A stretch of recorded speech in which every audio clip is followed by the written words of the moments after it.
Salut la gang, bienvenue à cet autre épisode du podcast Les idées radicules. Je m'appelle Jean-William Côté, je suis avec mon frère Mike. Salut! Donc aujourd'hui, on a invité Stanislas Petitgrou qu'on va décrire un peu plus dans quelques instants. Mais l'épisode d'aujourd'hui traite de l'acériculture. On s'est gâtés, on connaissait un peu Stanislas, puis on espère que ça va s'entendre. On s'est fait du fun. Ouais, donc premièrement, Stanislas, c'est non seulement un ami, mais c'est aussi un acériculteur chevronné et un passionné là, de culture de sirop d'érable. Yes, puis il descend également d'une longue lignée d'acériculteurs. Fait que c'est vraiment un geek qui tripe sur son domaine, qui est constamment en train de renouveler son savoir-faire, ses connaissances. Puis ça donne lieu vraiment à des échanges qui sont assez uniques. Ouais, et donc dans cet épisode-là, on fait la différence vraiment entre ce qu'est du sirop d'érable bio et du sirop d'érable non bio. Puis aussi, on parle vraiment des techniques modernes là, de culture du sirop d'érable. Donc comment que ça se passe dans les érablières aujourd'hui, là? Puis ça va vraiment être intéressant parce que autant les geeks vont triper que les non-initiés, je pense, vont pouvoir voir comment ça se passe puis démystifier un peu tout cet univers-là. Également, en terminant, on veut mentionner que cet épisode est commandité par Financement Agricole Canada qui offre des services financiers spécialisés et personnalisés surtout aux exploitations agricoles, aux fermes familiales et à la relève agricole. Il possède également un balado, c'est La Terre et la Table. C'est un balado mensuel qui met en vedette les entrepreneurs agricoles et les leçons qu'ils ont tirées de leur expérience. C'est une super belle conversation là, entre des producteurs sur la gestion agricole et aussi sur leur réalité au quotidien. Ouais. Vous pouvez aller écouter leur épisode et vous abonner sur leur site web au www.fac.ca/balado. Allez regarder ça, abonnez-vous, puis en attendant, bonne écoute. Salut, bonne écoute!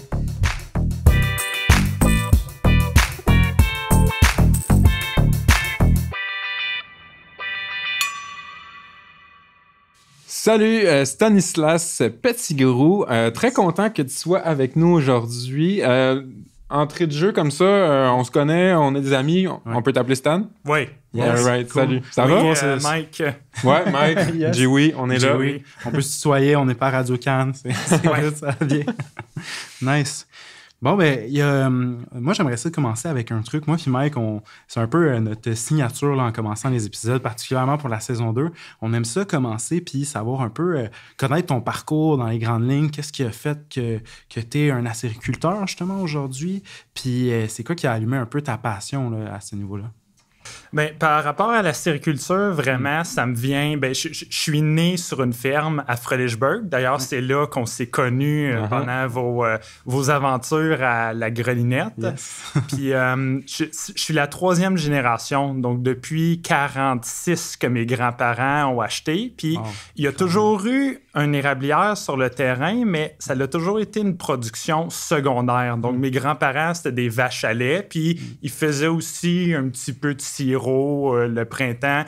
Des années, j'ai entendu parler que c'était la paye de leur employé que lui, il puisse utiliser la cabane à sucre puis l'érablière au printemps. C'est quand même une belle paye. Hein? Oui, ben, c'était comme ça dans ce temps-là. Ouais, c'est ça. Mon père était surtout apiculteur, mais il a toujours continué à faire le sirop le printemps. Fait que moi, j'ai grandi là-dedans. Puis, dès que j'avais 5 ans, là, je revenais de l'école, il n'y avait pas moyen de me garder en maison le soir. C'est sûr que j'allais à la cabane à sucre. Fait que j'ai grandi dans le milieu. Ceci étant dit, je suis quand même parti pendant un bout de temps. J'ai travaillé sur des fermes, notamment en Saskatchewan, en Colombie-Britannique, pendant quelques années. Il y a aussi un moment de ma vie que j'ai complètement quitté l'agriculture.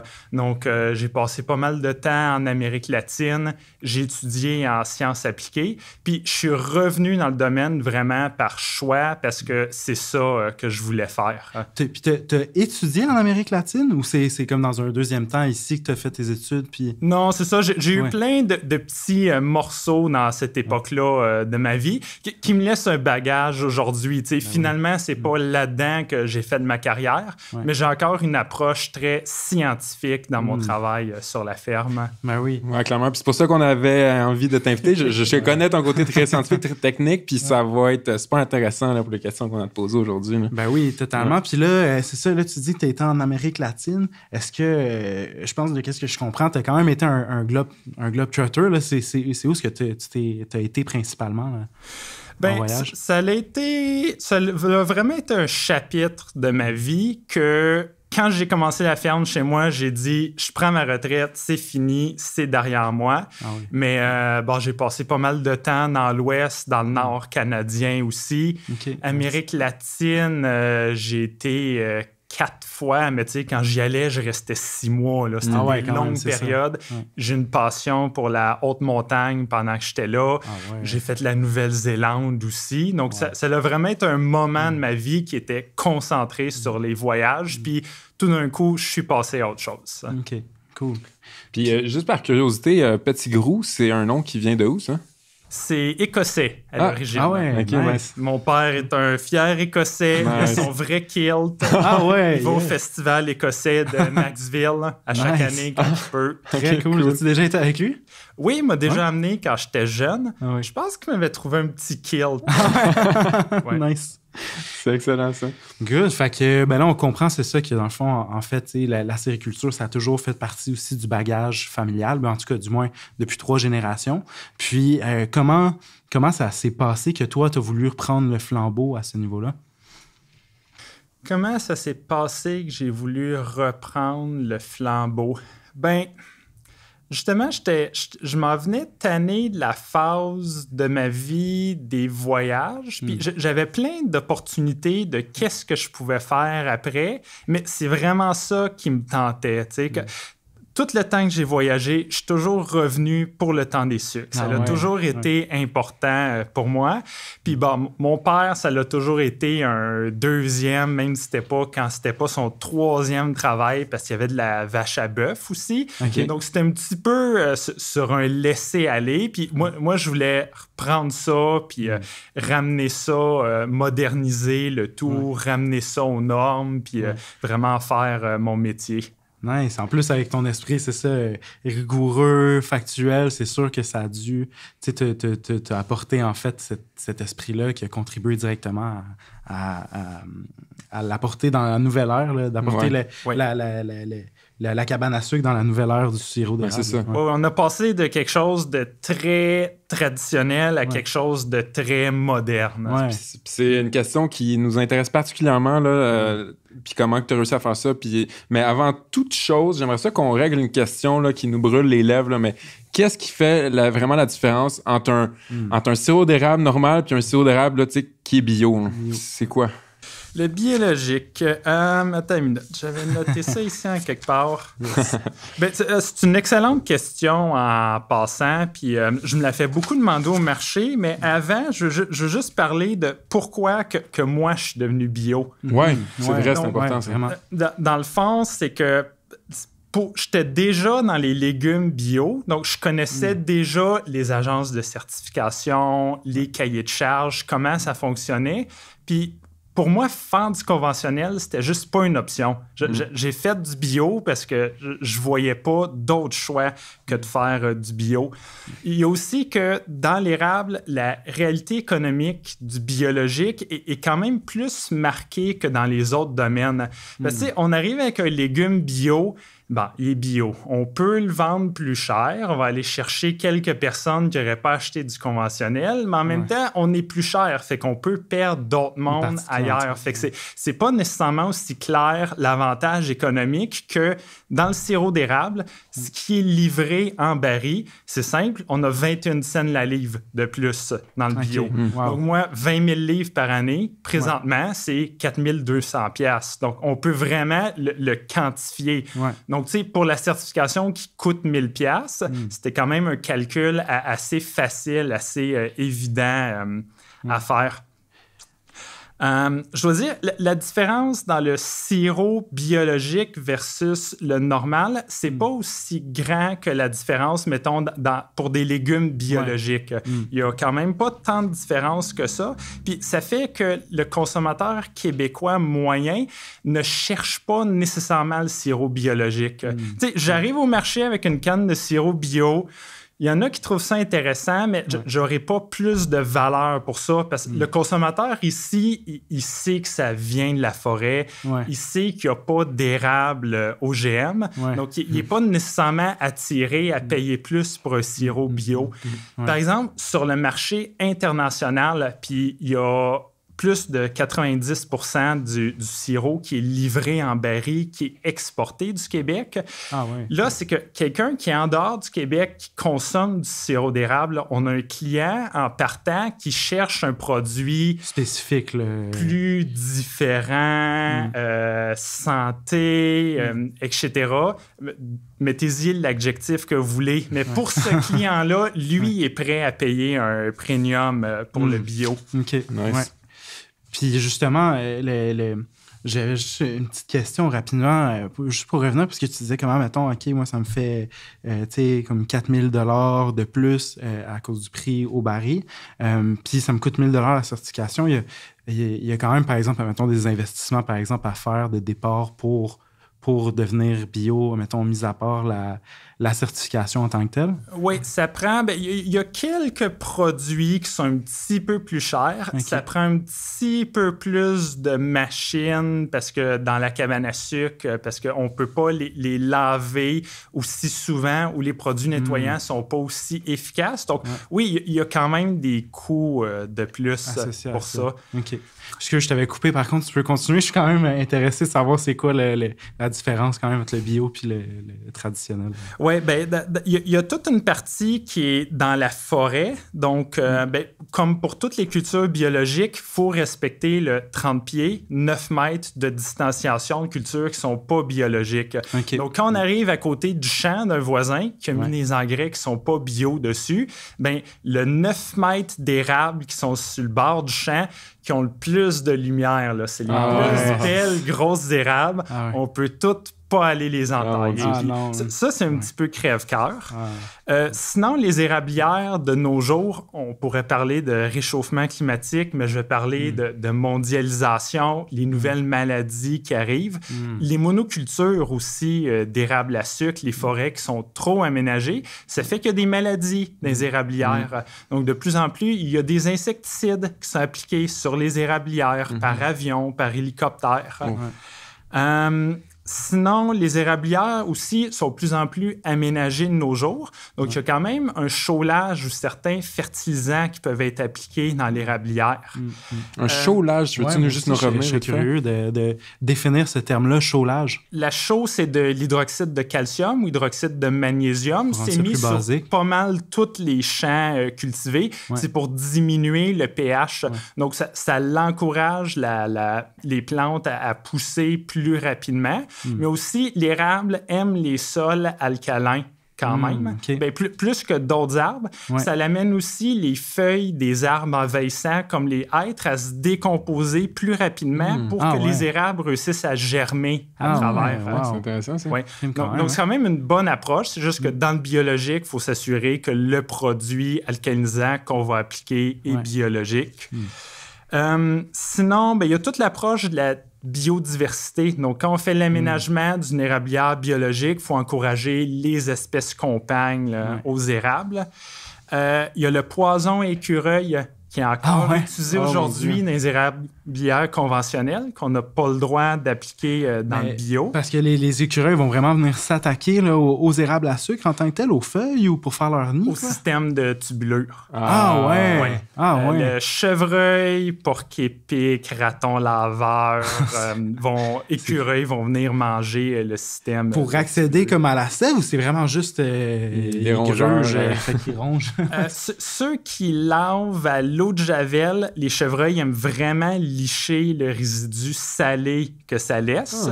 Maintenant, surtout dans le bio, on lave tout à l'alcool, donc on n'a plus ce problème-là. C'est surtout des chevreuils, les jeunes, qui vont venir mâchouiller. Il y a quoi qu'ils aiment dans la consistance.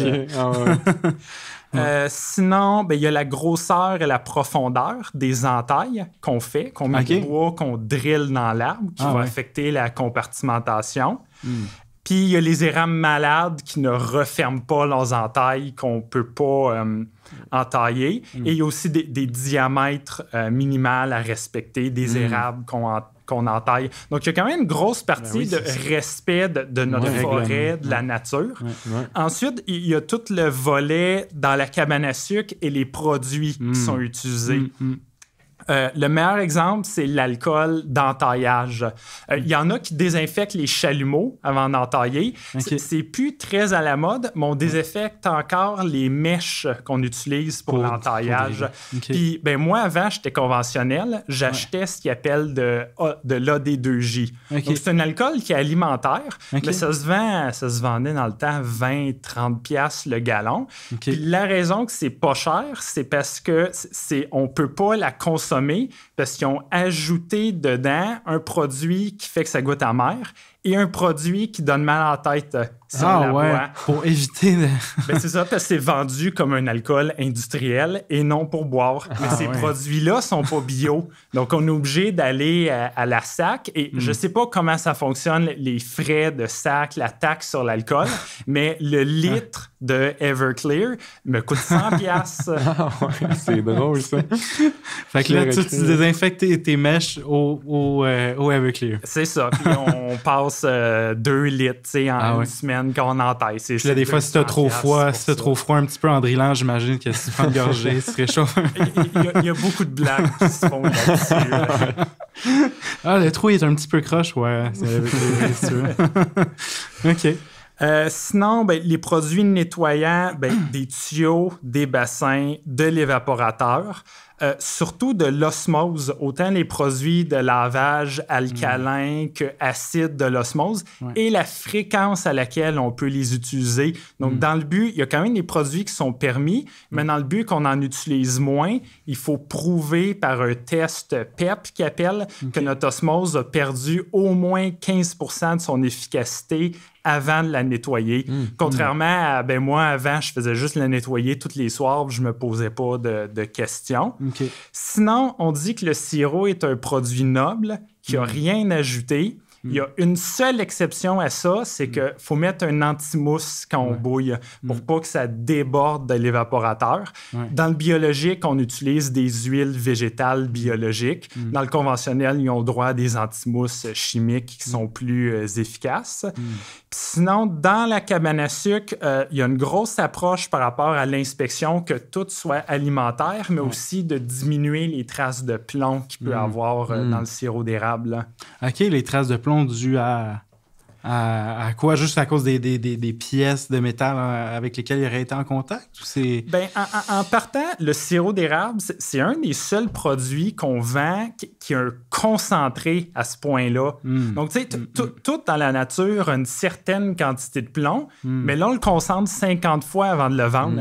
Ça peut amener des problèmes en partant, mais aussi plein de matériel de production qui sont certifiés alimentaires dans d'autres industries. Donc, je parle de brasse, je parle d'étain, je parle de cuivre. Même la plomberie en cuivre dans les maisons, c'est encouragé. Dans le sirop d'érable, on n'a pas le droit à ça parce que le petite quantité de plomb que le cuivre pourrait donner à la sève, on la concentre après. OK, ouais. C'est intéressant. Ça. C'est quand même intéressant. Puis, fait qu'on comprend quand même que, tu sais, il y a quand même une différence assez marquée. Là. Il y a autant au niveau, je veux dire, des intrants que de la cabane à sucre aussi en tant que telle, que aussi de tenir compte de tout l'écosystème aussi. Ouais, moi, c'est ça que j'aime d'entendre la belle différence que je vois. Tu sais, c'est de voir qu'on fait attention à garder une certaine biodiversité dans la forêt, que ça ne devienne pas une monoculture. Puis, la biodiversité, on le sait, là, c'est plus résilient face à changement climatique, envahisseurs et tout. Fait comme thumbs up, c'est cool. Ben oui, c'est le fun. Puis moi, j'aimerais ça qu'on parle de quelque chose. On dirait que ça me met la puce à l'oreille, puis j'aurais envie de parler de ça. Je sais que je me demande un peu le potentiel de la sylviculture et de la sériculture qui peuvent coexister ensemble. Puis, étant donné qu'on parlait justement là, de l'écosystème, je me demandais, premièrement, est-ce qu'on pourrait définir avec toi c'est quoi la sylviculture? Puis, selon toi, est-ce que ça a un potentiel réel économique à cultiver, admettons, ensemble? Ou...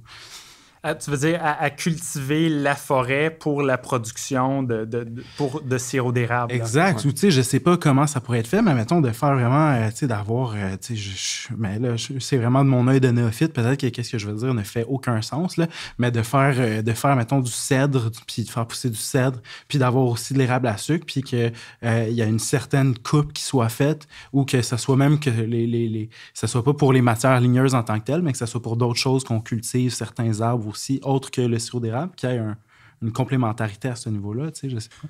Oui, ben dans le fond, je suis pas la personne la plus connaissante sur l'aménagement de la forêt, mais je suis quand même en train d'aménager ma forêt de ces temps-ci. Ouais. D'ailleurs, on a des super belles conditions cet hiver. Il fait froid, le sol est gelé. Ouais. On peut circuler avec de la machinerie sans endommager le sol. Puis en même temps, il n'y a pas trop de neige, fait que ça va quand même bien pour couper. Ouais. Mais c'est ça, tu sais, contrairement à une coupe commerciale, qu'on rentre dans un bois, qu'on va chercher tous les arbres qui ont le plus de valeur, soit pour faire des planches, soit pour le bois de chauffage, puis penser à la repousse comme pouvoir faire une autre récolte dans quelques décennies. Dans une érablière, ce qu'on va faire, c'est qu'on va couper les arbres pour faire de la place aux érables en santé qui ont un bon potentiel de pousser.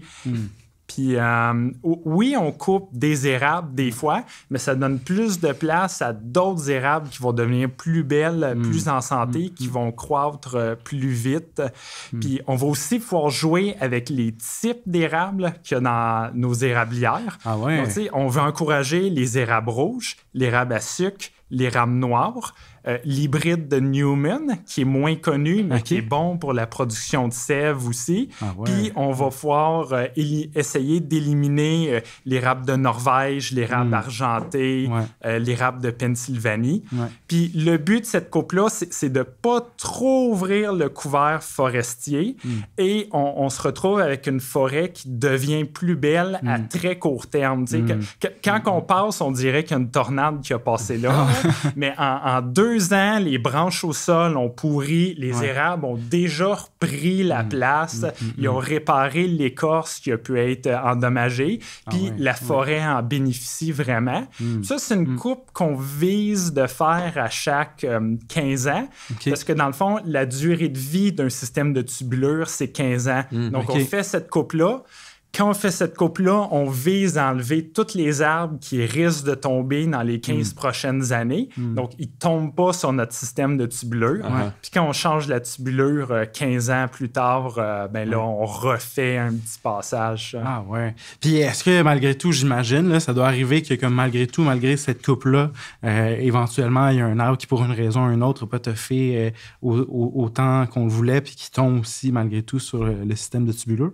Oui, ça l'arrive. Mais il y en a toujours des bris, mais c'est vraiment moins commun dans un secteur qui a été aménagé. Ouais. Ah, wow, c'est cool. Puis j'aimerais ça revenir un petit peu en arrière, juste parce que moi, je m'y connais moins un peu, puis je suis sûr que c'est la même chose même pour nos éditeurs, mais entre justement l'érable rouge, l'érable noir, l'hybride que tu parlais, l'érable de Newman et l'érable à sucre, est-ce qu'il y a des différences qui sont notables, que même comme ça, mettons, tu aurais des éléments clés que tu pourrais dire, ah oui, ben tu sais, l'érable à sucre, on vient reconnaître plus cette caractéristique-là?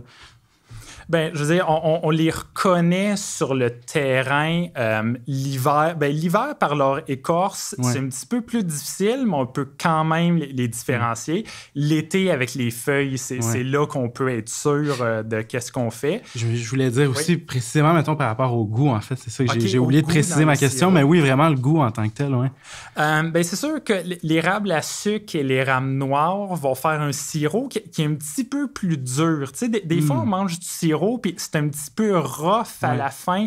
Ça, c'est plus caractéristique de l'érable à sucre.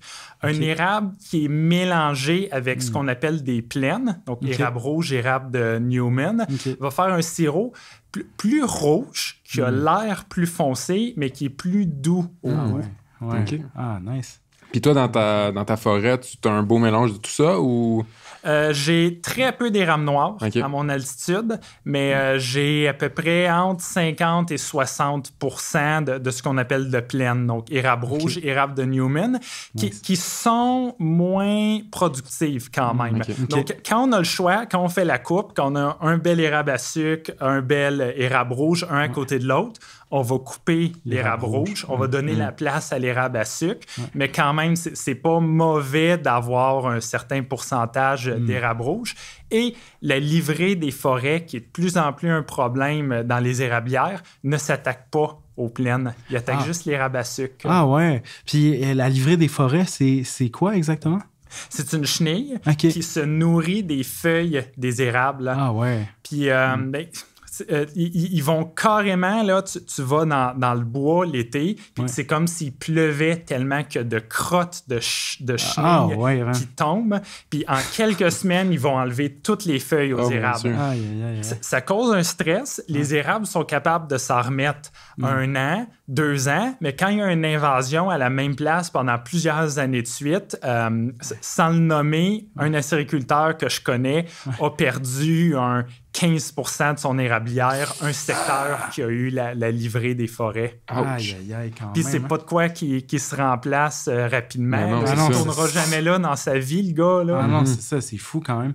Puis fait que j'imagine justement, comme tu le disais, vu qu'elle ne s'attaque pas à certains des érables, c'était lequel que tu disais qu'elle ne s'attaquait pas? C'était l'érable rouge, l'hybride de Newman. L'hybride de Newman. Fait que tu sais, en plus, le fait d'avoir différents érables, j'imagine, procure quand même une certaine résilience, une résistance à certains pathogènes,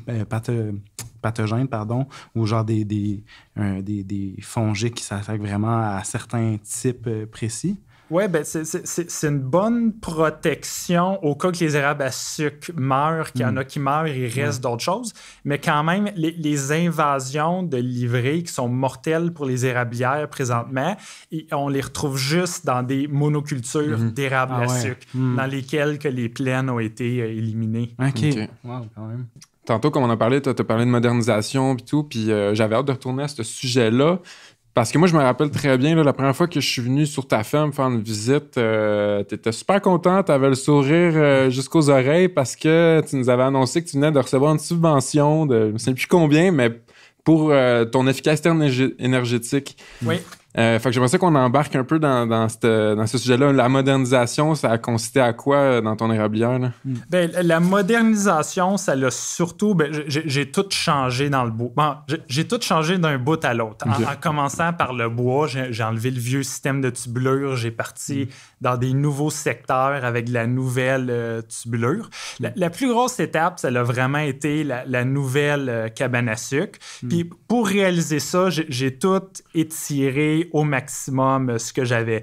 Mes finances, mon énergie, mon temps. J'ai beaucoup sollicité mes amis, mes contacts, ma famille. D'ailleurs, merci à tous ceux qui ont été là pendant cette période-là. Ça a été une période difficile pour moi.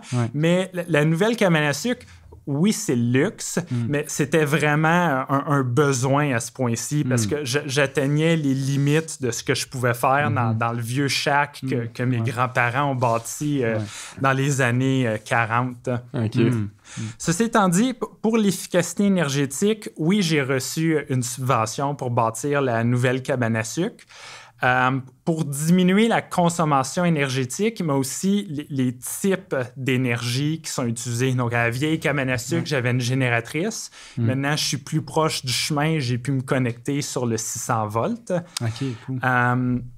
Puis aussi, l'efficacité énergétique vient avec une efficacité économique aussi, dans le sens que tout est plus efficace dans la nouvelle cabane à sucre.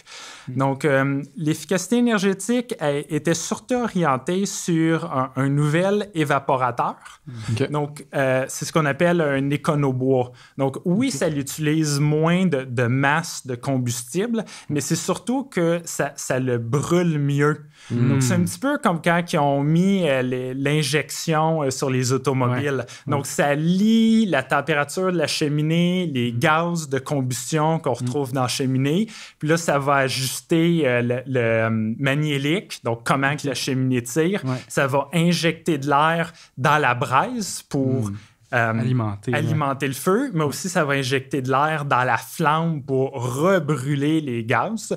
Puis ce qui sort de la cheminée, juste visuellement, on voit que c'est beaucoup plus propre depuis ce temps-là. L'autre gros gain énergétique dans la nouvelle cabane à sucre, c'est d'ajouter des membranes d'osmose. Donc, osmoser l'eau à la place de l'évaporer. Nice. Puis, juste pour bien comprendre, justement, je pense que ça va être utile aussi pour les gens qui nous écoutent, juste de comprendre, justement, l'osmose remplace quel système, puis comment ça marche en tant que tel. Bien, l'osmose remplace anciennement, on faisait tout simplement bouillir toute l'eau.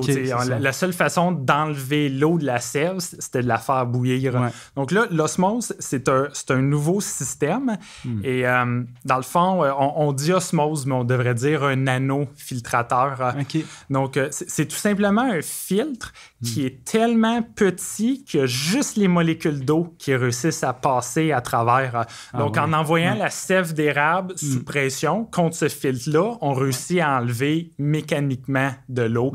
Puis j'aime ça quand les gens viennent visiter la cabane à sucre, je leur montre. Regardez, ça, c'est un évaporateur. Ça prend environ un demi-cordon de bois par heure. Donc, assez pour chauffer une maison pendant 2 semaines. Et ça l'évapore presque 100 gallons d'eau par heure. Là, je les amène dans l'autre pièce. Venez voir. Ça, c'est mon osmose. Ça l'utilise 25 ampères. Donc, à peu près la même chose que 2 calorifères. Ça l'enlève 1000 gallons d'eau par heure. Wow! Puis j'imagine qu'aussi, il doit y avoir une précision avec laquelle tu peux enlever l'eau versus l'évaporateur.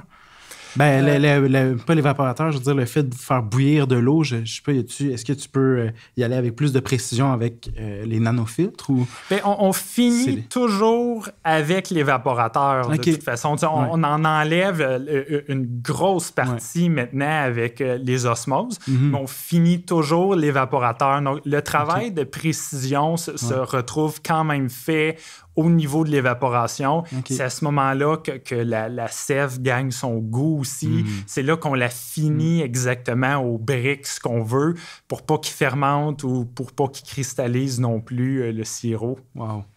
Fait que là, ça m'en vient à la question qui tue. Souvent, il y a des détracteurs là, de l'osmose puis qui disent que tu vas pas avoir de goût dans ce sirop-là. Puis... on a déjà eu la discussion ensemble, fait que je connais un peu la réponse, mais qu'est-ce que tu as à dire là-dessus? Là? Mais excellente question. Je me la fais souvent poser. C'est une idée préconçue qui est souvent véhiculée par des acériculteurs qui n'ont pas d'osmose. Donc, ils travaillent beaucoup plus fort pour faire leur sirop. Donc, nécessairement, c'est sûr que ceux qui ont des osmoses, leur produit est moins bon. Mais comme beaucoup d'idées préconçues, ça vient quand même d'un fond de vérité. Donc, je m'explique. Les premières osmoses, c'était fait pour désaliniser de l'eau. Donc, c'est une technologie militaire à la base. Donc, ça vient des budgets militaires, mais ça a trouvé des applications civiles. Mais dans le militaire, c'était pour des bases qui construisaient rapidement ou des bateaux qui voulaient réapprévisionner moins souvent. Ils désalinisaient de l'eau de mer par osmose pour pouvoir boire. Wow. Ce qui se passe quand on désalinize de l'eau de mer, c'est qu'on veut quand même laisser passer une partie des minéraux à travers l'osmose. Parce que si on fait une eau qui est trop pure, cette eau-là qui n'a plus de minéraux cherche à se recharger en minéraux. Donc, elle devient abrasive. C'est drôle à dire, mais de l'eau qui est trop pure, c'est quelque chose qui est quand même très abrasif. Donc, il y avait des membranes d'osmose qui, volontairement, avaient des taux de rétention de 80%. Donc, qui laissait passer 20% des minéraux. Assez pour enlever le sel pour que l'eau soit potable pour l'humain, assez de minéraux qui restaient à la fin pour pas que ça mange la plomberie. Donc, les premières osmoses en acériculture, c'était ces membranes-là qui avaient des taux de rétention de 80%.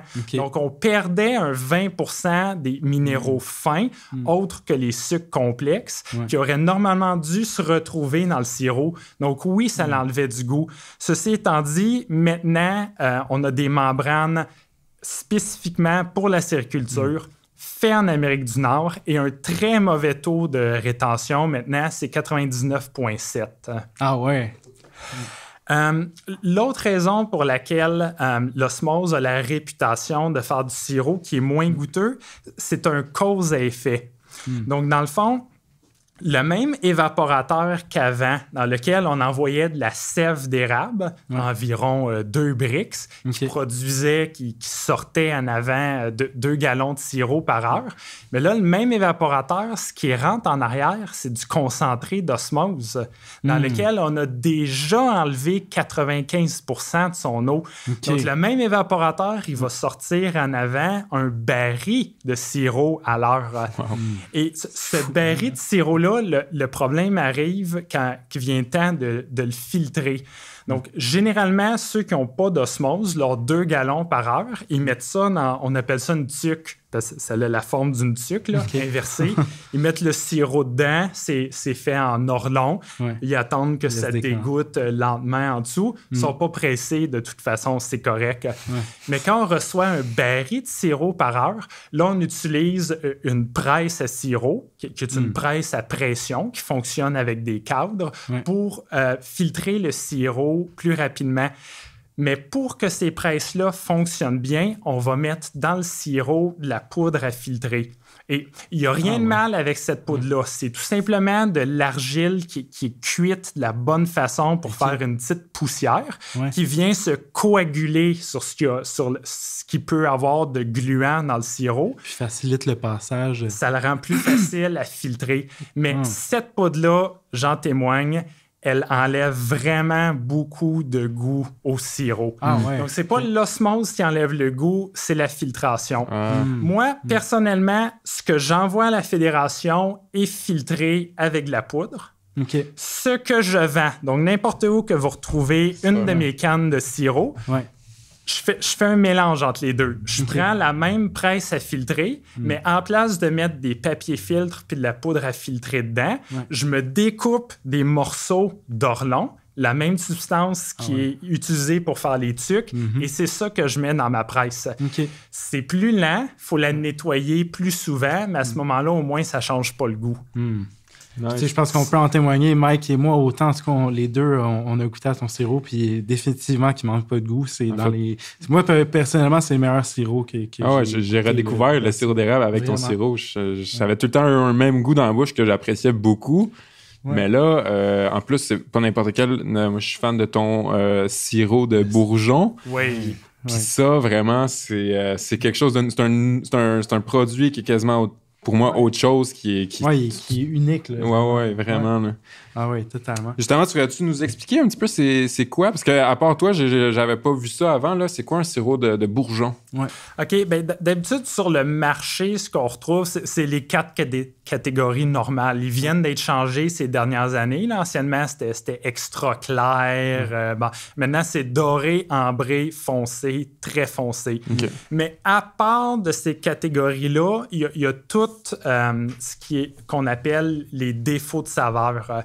Et les 2 défauts de saveur naturels, on peut parler d'un sirop de sève et d'un sirop de bourgeon.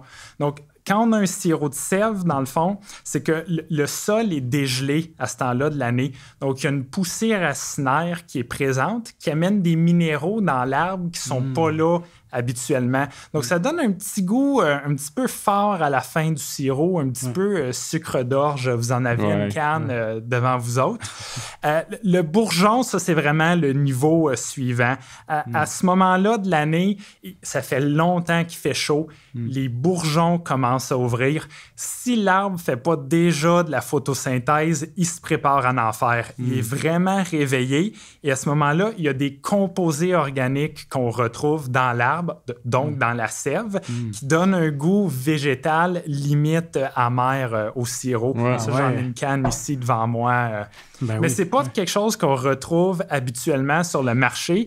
L'étiquette qui dit bourgeon, c'est une copie des étiquettes classiques comme qu'on retrouve sur votre canne, mais c'est moi qui l'ai fait faire Ah OK. ouais, Parce que celle-là, on peut l'acheter de nos fournisseurs acéricoles. Celle-là, on ne peut pas l'acheter. Ah ouais. D'habitude, ce sirop-là, il n'est pas vendu sur le marché. C'est un sirop pour des utilisations industrielles, mais il y a une clientèle qui l'apprécie, puis les gens gagnent à apprendre à connaître ce sirop-là. Oui, totalement. Puis c'est quoi qui, toi, t'a amené justement à vouloir un peu de sortir juste du cadre de OK, qu'est-ce que je vais vendre à la fédération, puis de dire je vais arriver avec un produit qui est un peu plus audacieux, admettons, avec le sirop de bourgeon, là, notamment?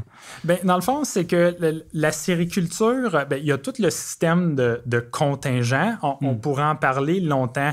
Mais ce qui est beau à travers ce système-là, c'est que contrairement à d'autres productions contingentées, on a le droit, n'importe qui, d'entailler autant d'érables qu'on veut, sans contingent, du moment qu'on vend le sirop nous-mêmes directement au consommateur en contenant de moins de 5 litres. Donc, c'est les seules conditions. Donc, moi je fais les deux. Tu sais, je pense aux cyclistes qui se promènent à Montréal, quand ils sont avantagés d'être avec les autos, ils se prennent pour une auto. Quand ils sont avantagés d'être les piétons, ils prennent les traverses des piétons. C'est un petit peu la même chose que je fais avec le sirop, dans le sens que j'ai une production en baril qui est envoyée à la fédération, qui est destinée surtout au marché international, et j'ai des entailles pour lesquelles je n'ai pas de contingent, puis ça est mis en canne, puis je le vends au point de chute de ferme biologique, à la ferme, au marché de Sutton. C'est très cool. Mais je me demandais vraiment, est-ce que toi, quand tu avais repris, mettons, la cabane à sucre, tu t'étais dit, justement, je vais faire un sirop de bourgeon, ou est-ce que c'est venu avec le temps? Est-ce que tu t'es dit, je pense qu'il y a un marché, je pense que les gens seraient intéressés, je le fais, tu sais? Mes parents ont toujours vendu leur sirop, ça s'appelait foncé dans ce temps-là. Maintenant, ça s'appelle très foncé. Ouais. Puis dans ce temps-là, ça aussi, c'était marginal, dans le sens qu'ils ne faisaient pas d'étiquette pour le sirop très foncé dans ce temps-là. Donc, je connaissais déjà ce marché-là de certains gens qui cherchaient ce sirop-là. Ceci étant dit, ce qui s'est passé, c'est le fait de mettre le nouveau système de collecte qui a un meilleur vide à l'intérieur, un meilleur vacuum, qui est mieux désinfecté. Ça se retrouve à être beaucoup plus long avant que les entailles se rebouche. Donc, je me retrouve à faire du sirop beaucoup plus tard en saison. Donc, je fais plus de sirop de sève ou de bourgeon. Puis, à travers les années, des années, j'en ai trop, j'en accumule, mais je finis toujours que par le vendre à des gens qui sont intéressés par ça. Je m'assure qu'ils savent qu'est-ce qu'ils achètent. Je leur fais goûter avant. Puis, il y a une clientèle pour ça. Ah, c'est sûr, c'est définitif. On peut-tu revenir juste vite fait, comprendre un peu mieux ton système de tubulure sous vide? Ça, c'est... Faut juste me le réexpliquer. Dans le fond, le système de collecte, donc les tuyaux qui se rendent jusqu'à toutes les érables, il est sous vide. Et ces dernières années, le vide, donc le vacuum, l'absence d'air qu'il y a dans les tuyaux, elle augmente de plus en plus. Et il y en a qui disent qu'on va chercher trop de sève, qu'on abuse des érables, qu'on va les assécher comme ça. Mais la vérité, c'est qu'on va seulement chercher un petit pourcentage des sucres de l'érable. On dit que, mettons, moi, ma moyenne, c'est 5 livres à l'entaille. Donc, on dit qu'une livre à l'entaille, c'est équivalent à 1% des réserves d'énergie de l'arbre qu'on va chercher. Donc, je vais chercher à peu près 5% par année des réserves d'énergie de l'arbre. Ceci étant dit, le fait d'avoir un système qui a un meilleur vacuum, premièrement, ça permet de faire des trous plus petits dans les érables. Et c'est ça qui endommage les érables à la longue. C'est la compartimentation qui se crée alentour des trous d'entaillage.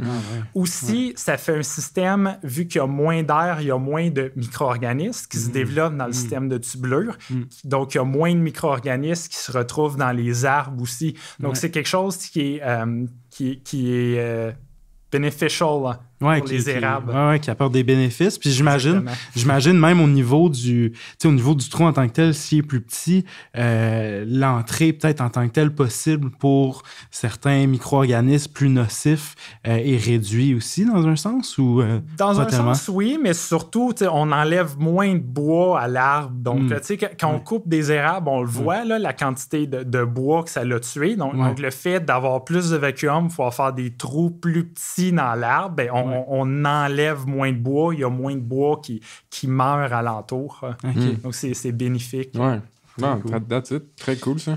Je pense que on a parlé un peu de la fédération. Moi, je pense que j'aimerais ça même renchérir puis comprendre, c'est ça, comment ça se passe pour toi, la relation avec la FPPAQ. Je sais que tu nous avais parlé un peu en pré-entrevue, je pense qu'on peut le dire, que tu avais déjà abordé le terme République de banane pour discuter puis faire comprendre un peu comment ça se passait, la relation. Est-ce que tu voudrais nous en parler? Oui, juste pour spécifier, c'est pas la fédération qui s'appelle maintenant Producteurs et Productrices acéricoles du Québec. C'est pas eux que je traitais. OK, excusez, désolé, j'avais mal compris. C'est la réalité du marché. Donc, les producteurs et productrices acéricoles, fédération, comme on l'appelle encore, il y a un système de contingent. Il y a des pour, il y a des contre, il y a des gens pour, il y a des gens contre, mais en général, plus qu'on en connaît sur leur fonctionnement et le système de marché de l'érable, plus qu'on comprend que ça a du bon sens, ce qu'ils font. Quand ils font des bons coups, je les applaudis. Quand ils font des mauvais coups, je suis le premier à les pointer du doigt. Mais c'est quand même un système qui sert bien les acériculteurs. Ils ont quand même des défis, dans le sens que présentement, on limite combien de nouvelles entailles on attribue au Québec pour stabiliser le prix du sirop d'érable.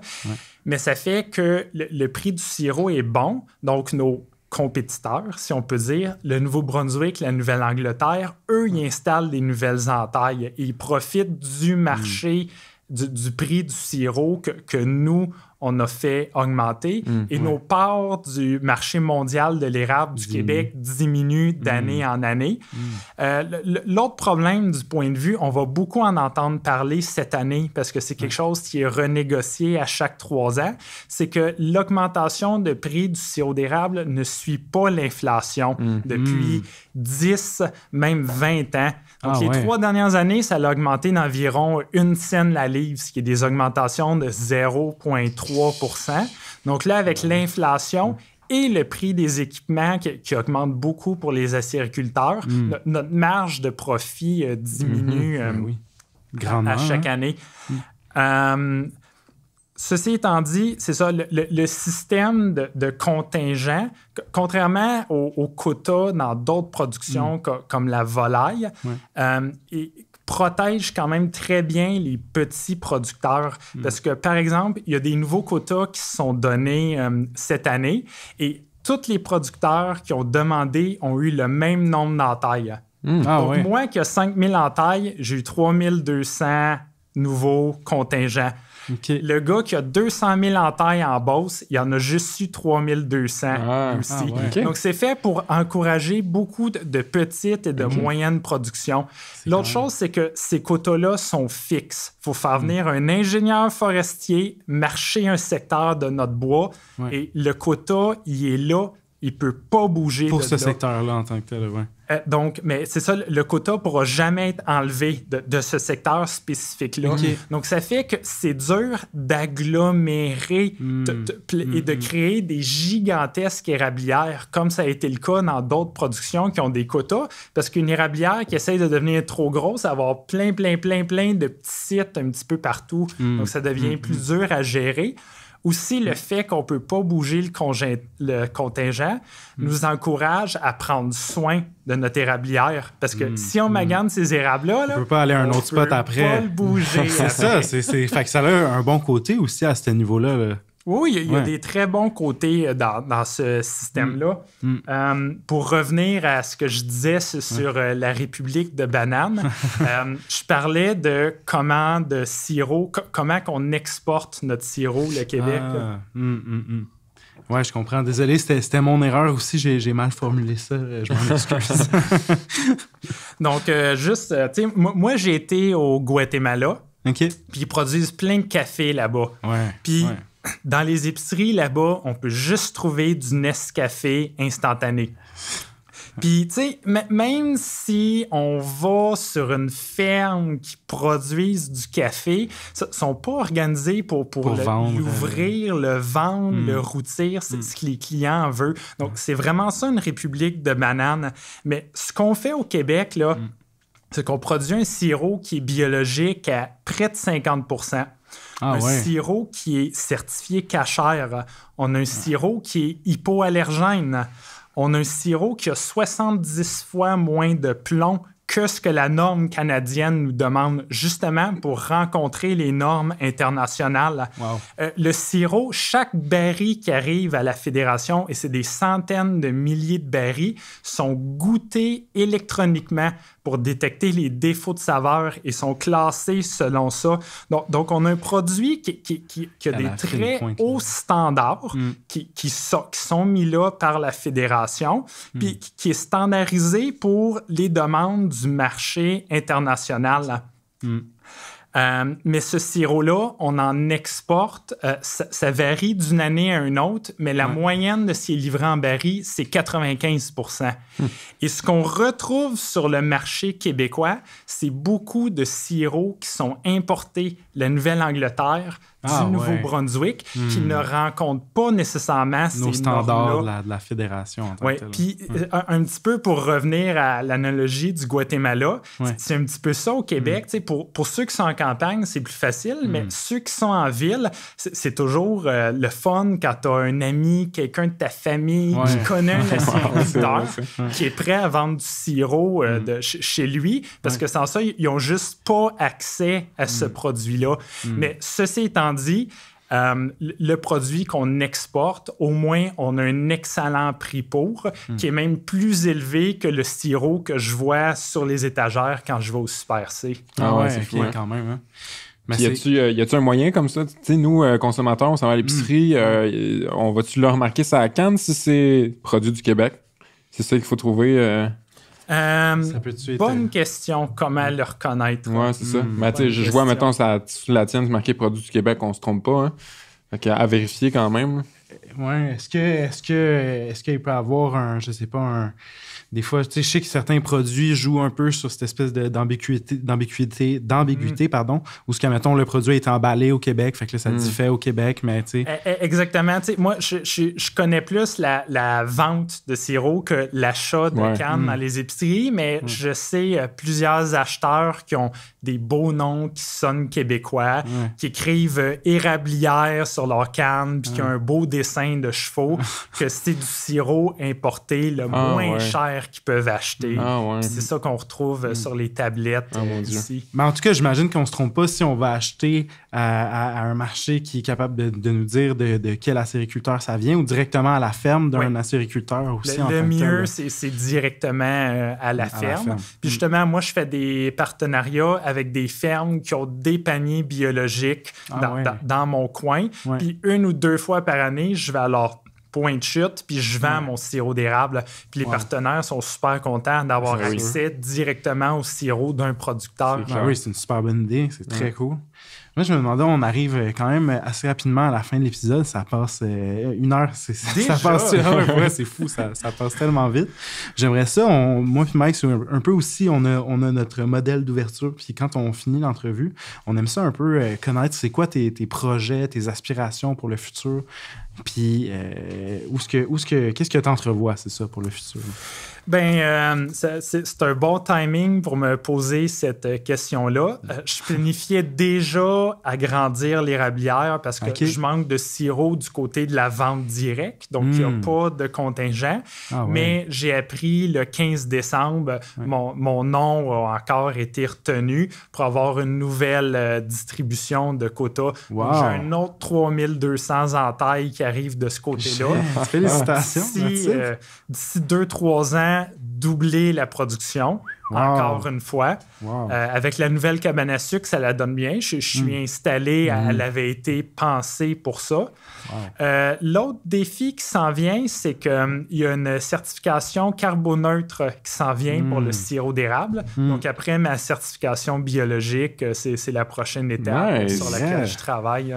Bon, ben, en tout cas, moi, j'ai bien hâte personnellement à un moment donné de pouvoir venir faire un tour puis visiter ta cabane à sucre. Là, ça serait certain. Ben oui, tu seras le bienvenu. Clairement. Puis de refaire un nouvel épisode quand tu vas avoir atteint ta nouvelle certification. Ça aussi, ça me paraît super intéressant de jaser. Ça serait très nice. Moi, je vois déjà un petit épisode de bonus là, où on teste aussi les différents sirops. Ouais, ça serait le fun. Ça serait très cool. Bonne Moi, idée. je pense que ça serait très fun. On a du stock.